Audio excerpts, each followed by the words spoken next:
अवंतीपुर राज्य का परिपालन गोपाल वर्मा नामक एक राजा करता था। उनका अवंतिका नामक एक सुंदर पत्नी थी। उन दोनों के शादी के कई साल बाद प्रणीत और प्रवीण नामक जुड़वे पैदा होते हैं और इसीलिए वो दोनों उनके बच्चों का बहुत अच्छा ख्याल रखते हैं। प्रणीत और प्रवीण जुड़वे होने के कारण उनके खुद के माता पिता को पता नहीं चलता था कि कौन कौन है, लेकिन इन जुड़वे भाइयों के पास एक प्रतीकता था। एक दिन राजा और रानी उनके बच्चों के साथ खेल रहे थे और तभी प्रणीत खेलते हुए उसके पिता को छूता है और बस राजा गोपाल वर्मा सोने का प्रतिमा बन जाते हैं। ये देख रानी आश्चर्यचकित हो जाती है। हाय भगवान, ये मेरे पति को क्या हो गया?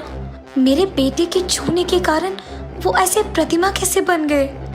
ये सोचते हुए वो बहुत दुखी होती है और रो देती है। इतने में प्रवीण भी खेलते हुए उसके पिता को छूता है और ठीक तब उसके पिता वापस पहले जैसे बन जाते हैं। ये सब देख रानी दंग रह जाती है। अरे, मैं ऐसे प्रतिमा कैसे बन गया और वापस मैं इंसान कैसे बन गया? मुझे कुछ समझ में नहीं आ रहा। राजा के ऐसे पूछने पर रानी उन्हें सब कुछ समझाती है।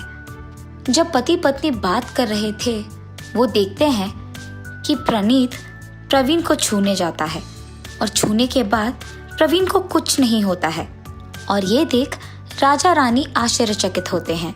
देखा आपने, ये तो कोई जादू ही लगता है जी।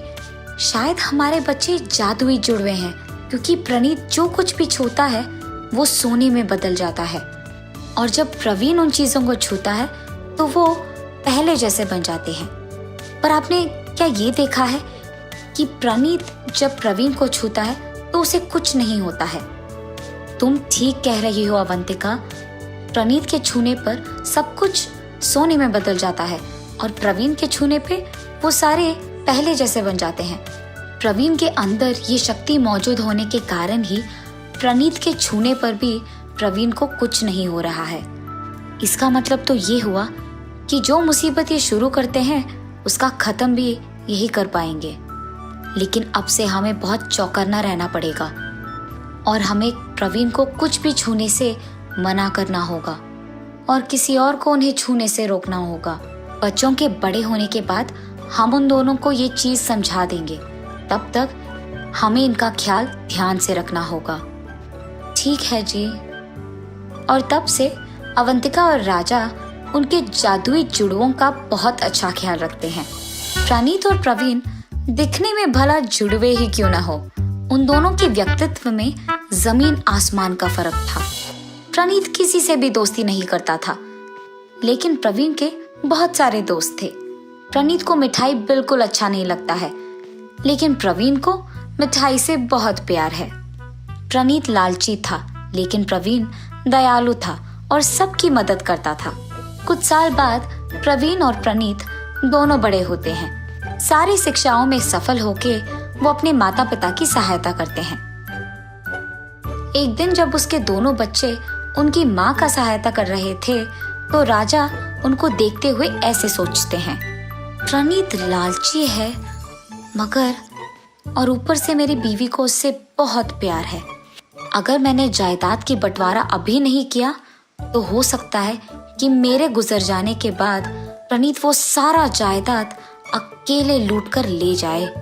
इससे पहले ये हो, मुझे अभी मेरे इस अच्छे हालत में ही जायदाद का बंटवारा करना होगा और वो भी समान रूप में।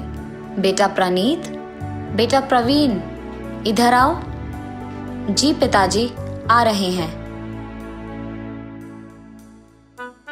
क्या हुआ पिताजी, कुछ मदद चाहिए थी आपको?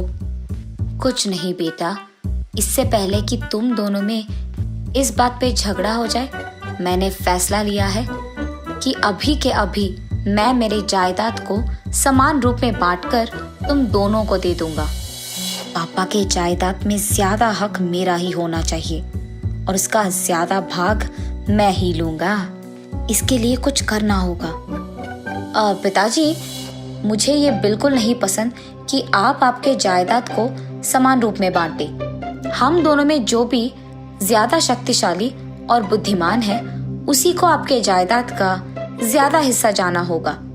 पिताजी, आप वही कीजिए जो भैया कह रहे हैं। ठीक है बेटा, तुम्हारी मर्जी।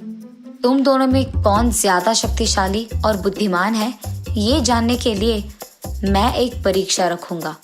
जो भी उसमें जीतता है, उसी को ज्यादा हिस्सा लेने का हक है।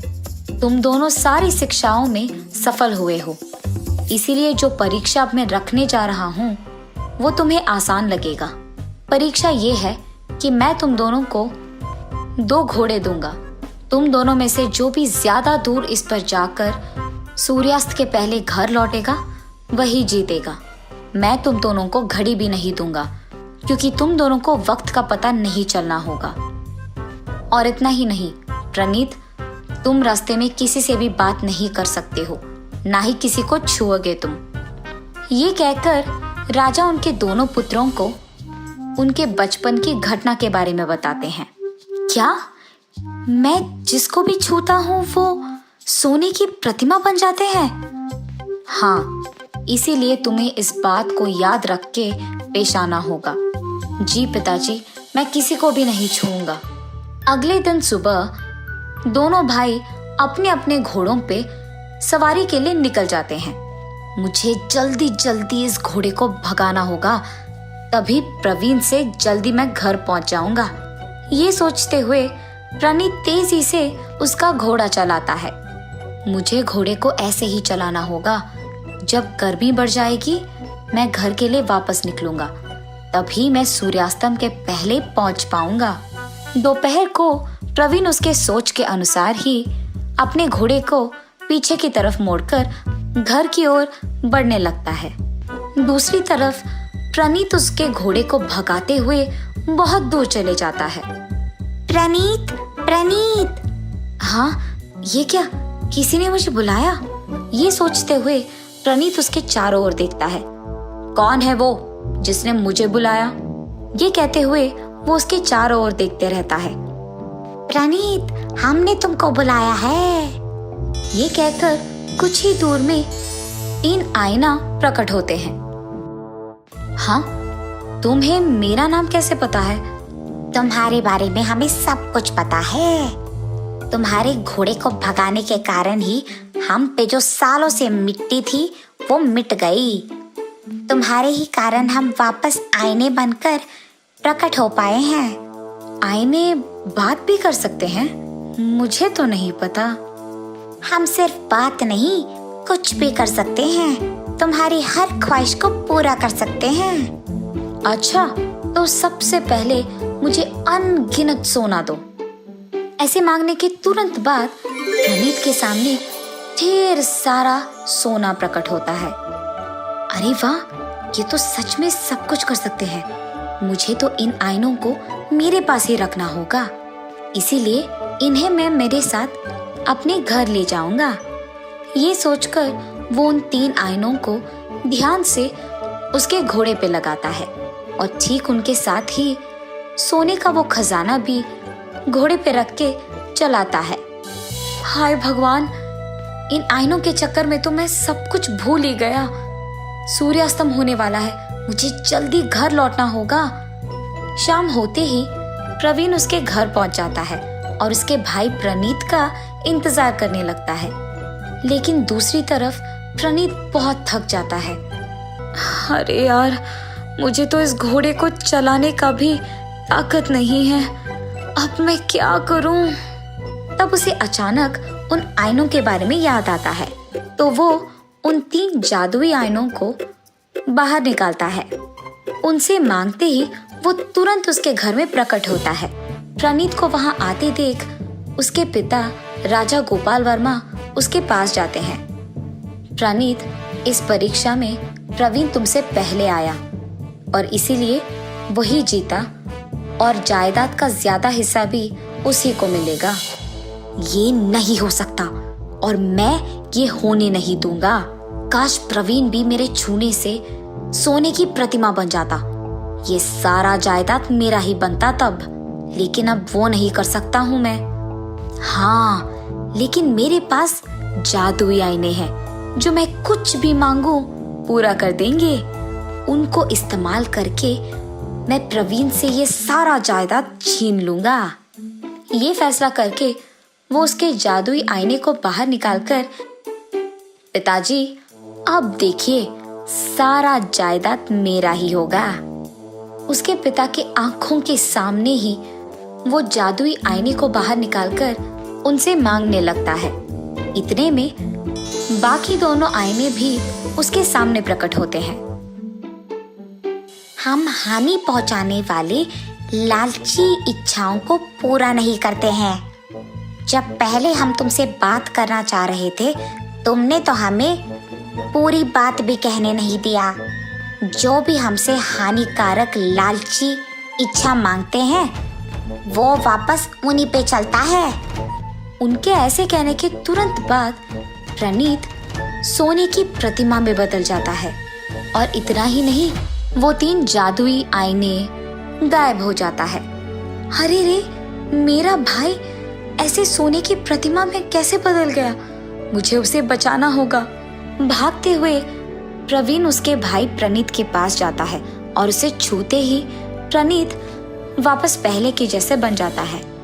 प्रवीण, मेरे लालच की वजह से ये सब हुआ है। मुझे अपनी गलती का एहसास हुआ है। तुम इतने दयालु और अच्छे हो कि मेरे इतना करने के बाद भी तुमने एक बार भी तुम्हारे बारे में नहीं सोचा और मुझ पे गुस्सा भी नहीं दिखाया तुमने। आज जो तुमने मेरे लिए किया है, उससे मुझ में बहुत बदलाव आ गया है। आगे से मैं कभी भी ऐसे बर्ताव नहीं करूंगा। ये कह के वो दुखी होता है। प्रणीत, तुम बुरा मत मानो। तुम्हें अपनी गलती का एहसास हो गया है ना, तो वही ठीक है।